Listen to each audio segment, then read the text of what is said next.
They thought she was powerless. They thought she was just another woman in line. And with one assumption, they destroyed their own careers. On what was supposed to be a routine courthouse morning, officers detained a calm, respectful black woman over a minor misunderstanding. No shouting, no resistance, just dignity. But dignity wasn't enough. What happened next crossed a line so deep, it shook the entire justice system. Behind closed doors, they stripped away more than her freedom. They stripped away her identity. What the officers didn't know, what no one knew, was that the woman they humiliated would soon walk back into that same courthouse, not in handcuffs, but in a judge's robe. And when the courtroom doors opened, justice itself walked in. Stay with me, because this story isn't just shocking. It exposes how dangerous assumptions can be when power goes unchecked. It was supposed to be a routine morning, the kind of morning that fades into memory before the day is even over. Just another arrest, just another face passing through security, just another name on a clipboard.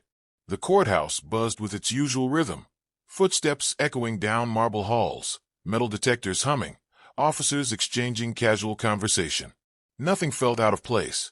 Nothing hinted that this ordinary morning was about to spiral into one of the most shocking incidents the city would ever witness. Among the crowd stood a quiet black woman, waiting patiently to pass through security. She was calm, composed, and unassuming. Dressed simply, without any signs of wealth or authority, she blended effortlessly into the line of everyday citizens. Her natural hair was neatly styled, a reflection of pride and professionalism.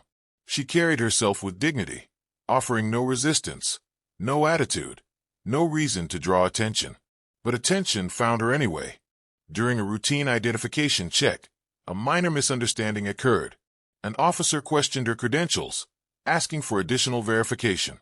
The woman responded respectfully, explaining that she was there for court business and that her identification was valid.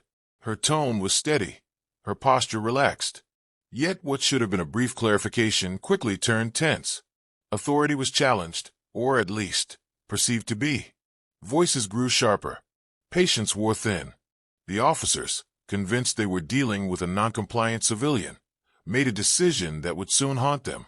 Despite her calm demeanor, despite her repeated explanations, she was detained on the spot. Other courthouse visitors watched in confusion as the woman was escorted away, her quiet presence now replaced with whispered speculation. What no one realized, not the officers, not the bystanders, was the truth hiding in plain sight. This woman was not just another visitor. She was the presiding judge, scheduled to take the bench later that very day. The same judge who would soon be responsible for overseeing cases involving those very officers. The irony was almost unbearable, but still no one knew. As the situation escalated behind closed doors, it took a darker turn, claiming it was required for processing and compliance. Officers forcibly shaved her hair. A deeply personal act, an irreversible moment, one that stripped away far more than hair. It stripped dignity, culture, and respect. To the officers, it was routine. To the woman, it was devastating. And to the world, once the truth emerged, it would become an unforgettable scandal, exposing how quickly power, assumptions, and bias can collide with irreversible consequences. The officers were certain they were in control. Years of routine encounters had trained them to trust their instincts. And in their minds, this situation was no different. They saw a woman standing alone, quiet, compliant, and assumed she was powerless, someone without influence, without authority, without the ability to push back. In their world, uniforms spoke louder than words, and badges outweighed explanations. That assumption would become the most expensive mistake of their careers. As the situation intensified, the woman calmly stated who she was. She spoke clearly, without arrogance or fear. She explained her role within the courthouse, her purpose for being there, and the importance of resolving the misunderstanding before it escalated further. Her voice never rose. Her demeanor never shifted. She even warned them, not with threats, but with reason, that their actions were unnecessary and improper. But her words fell on deaf ears. What the officers heard wasn't explanation, it was defiance. What they saw wasn't professionalism. It was someone they believed was challenging their authority. Bias crept in quietly, reinforcing the idea that her calmness was an act, her confidence misplaced. Impatience took over. Procedures became weapons instead of safeguards. Authority, unchecked, turned rigid and cold. Then came the moment that crossed an invisible but irreversible line. Her hair, a deeply personal expression of identity, culture, and self-respect, was forcibly shaved without her consent. To some, it might have seemed insignificant, even practical. But for black women, hair is never just hair. It holds centuries of history, resistance, pride, and survival. It tells stories of ancestry and resilience passed down through generations. Removing it was not merely physical, it was symbolic. It was humiliation disguised as protocol. Yet even in that moment, she remained composed. She did not shout. She did not plead. She did not threaten lawsuits or demand names. Instead, she observed. She listened. She remembered. Every word spoken, every decision made, every boundary crossed was quietly stored away. Her silence was not weakness, it was restraint. The officers mistook her calm for defeat. What they didn't realize was that they were actively sealing their own fate. Every assumption they made, every shortcut they took, pushed them closer to a reckoning they could not escape. The very system they believed protected them was about to turn its full attention toward their actions. And the greatest irony of all, the courtroom they would soon be summoned to, the bench from which judgment would be delivered, belonged to the woman standing before them. They just didn't know it yet. Hours later, the courthouse had returned to its usual rhythm. The earlier incident was already fading from the officers' minds, filed away as just another tense encounter handled through procedure. They walked into the courtroom with confidence, straightened their uniforms, and took their seats. Papers were shuffled. Low laughter passed between them. To them, this was routine. Another day, another hearing. Nothing out of the ordinary. They had no idea what was coming. The courtroom filled slowly. Attorneys whispered to their clients. Spectators settled into their seats. The air was calm, almost dull, until a clerk called for everyone to rise. The heavy wooden doors at the front of the room began to open, and then everything changed. Gasps rippled through the courtroom like a sudden wave. Conversations died mid-sentence. Heads turned sharply toward the entrance. Walking in with measured steps was the judge. The same woman from that morning. The same woman they had detained. The same woman they had humiliated. Her head was freshly shaved. For a brief moment, no one moved. The silence was so heavy it felt physical, pressing down on the room. Her posture was upright, unshaken, radiating authority. Her expression was calm, controlled, and resolute. Not angry, not emotional, but commanding in a way that demanded respect without asking for it. The officers' faces drained of color. Reality crashed down all at once. The memory of her calm voice, her composed explanations, her quiet warnings, everything they had dismissed earlier, now replayed in their minds with brutal clarity. This was not an ordinary citizen. This was not someone without power or standing. This was the presiding judge, the highest authority in that courtroom. And she remembered everything. Their confidence evaporated. Hands tightened around folders. Eyes dropped to the floor. The same officers who had spoken with authority just hours earlier now sat frozen, painfully aware that every action they had taken was about to be scrutinized under the sharpest lens of justice. The judge took her seat. The gavel rested in her hand, untouched but symbolic. She scanned the room slowly, deliberately. When her eyes met theirs, there was no rage, only awareness. That made it worse, because anger fades, but memory does not. In that moment, the power dynamic shifted completely. The very system they believed they controlled now stood tall before them, embodied in the woman they had underestimated. The courtroom was no longer just a room. It was a reckoning. When the judge finally spoke, her voice was steady and deliberate. There was no anger in her tone, no bitterness in her words. She did not raise her voice, and she did not single anyone out in the heat of emotion. Instead, she did something far more unsettling for those involved. She let the truth speak for itself. Every detail of what had happened earlier that day was carefully documented, preserved not as a personal grievance, but as a matter of law. She understood something crucial. Justice is not revenge.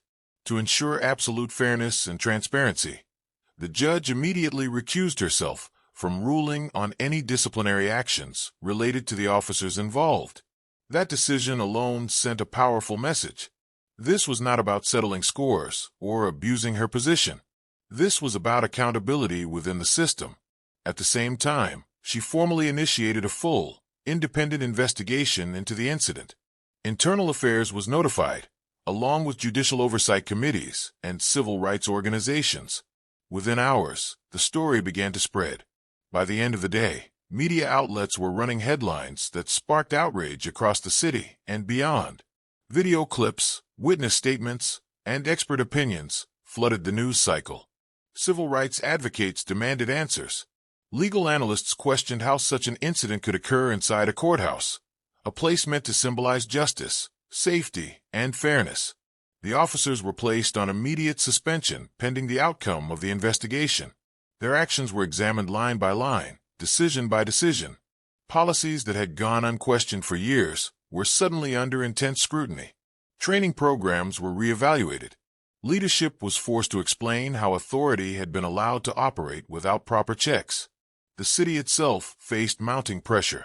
Lawsuits loomed. Public trust eroded. Officials realized this was no longer a single incident. It was a reflection of a deeper problem within the system. And that was the point. This wasn't just about one judge, one mistake, or one bad decision.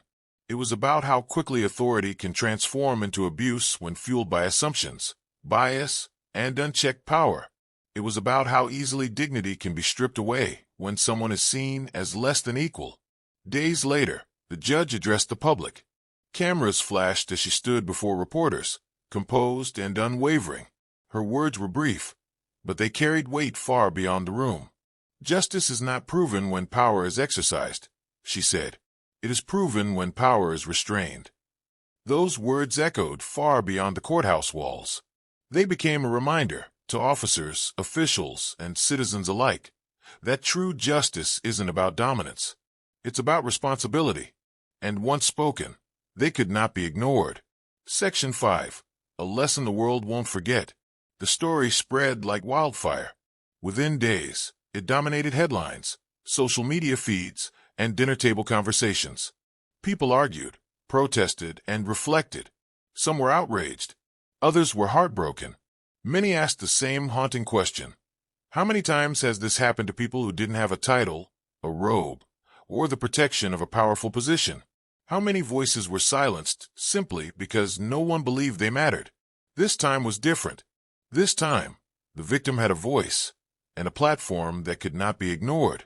This time, the system was forced to look directly at itself, without excuses or deflection. Community leaders demanded reform. Advocacy groups called for accountability. Ordinary citizens shared their own experiences, stories that had long gone unheard, now finding space in a larger conversation about power, bias, and dignity. Weeks later, the judge returned to the bench. She walked into the courtroom with the same calm authority she had always carried, but something about her presence was even stronger now. Her shaved head had grown into a powerful symbol. It was no longer seen as an act of humiliation, but as a mark of resilience, a reminder that dignity does not come from appearance, position, or approval. It comes from within. She did not hide what had happened. She did not allow the moment to define her as a victim. Instead, she transformed it into a lesson. Through her actions, she showed the world that strength is not loud, and justice does not need anger to be effective. It needs truth, courage, and accountability. The officers involved faced consequences that would follow them for the rest of their careers. But the lesson went far beyond them. Law enforcement agencies revisited training programs. Policies were rewritten. Conversations that had been avoided for years were finally brought into the open. Authority, people were reminded, does not equal immunity. Respect is not something that can be demanded at gunpoint or enforced through fear. It must be earned, practiced, and protected, especially when no one is watching. This was not just a shocking mistake. It was a mirror held up to society, forcing everyone to confront uncomfortable truths. And it all began with one assumption: the belief that power belongs to those who wear uniforms. It ended with justice staring power directly in the face and refusing to look away. This story forces us to ask a hard question. How many people never get justice simply because they don't have a title? Today, the system was exposed, not by anger, but by truth. Not by revenge, but by restraint. If this story moved you, challenged you, or opened your eyes, hit the like button, subscribe to the channel, and share this video so these lessons aren't forgotten. Because justice doesn't need to be loud. It just needs to be fearless.